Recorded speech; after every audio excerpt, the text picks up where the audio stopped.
I'm Vance Hanson. We're here in the paddock at Turfway Park, and we're only a few weeks away from the Jeff Ruby Stakes.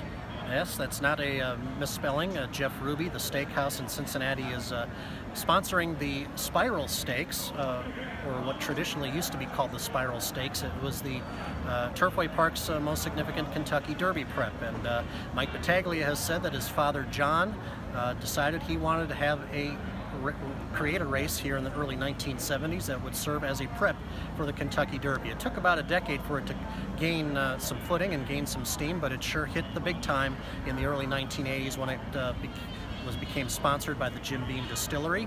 And of course, a lot of people remember the Jim Beam Stakes from the 1980s and early 1990s. We had horses like Martha in 1983 who won the Spiral and then went on to be favored in the Kentucky Derby. We had horses like Broad Brush in 1986 when the Jim Beam Stakes. Fast forward a couple of years, we had Summer Squall in 1990 who went on to win the Preakness Stakes. We had Hansel in 1991 who won the Preakness and Belmont Stakes, and then in 1992 Lil E.T. was the first ever horse to win the Jim Beam Stakes and the Kentucky Derby. Serena Song of Philly smoked the colts here in 1995, which was a great event as well.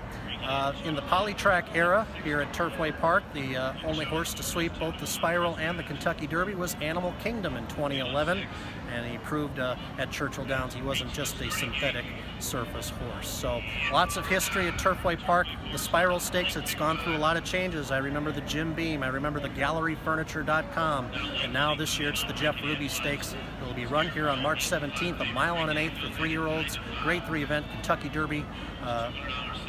Derby Point Series race as well. So lots to look forward to here at Turfway Park for their big event coming up in just a few weeks.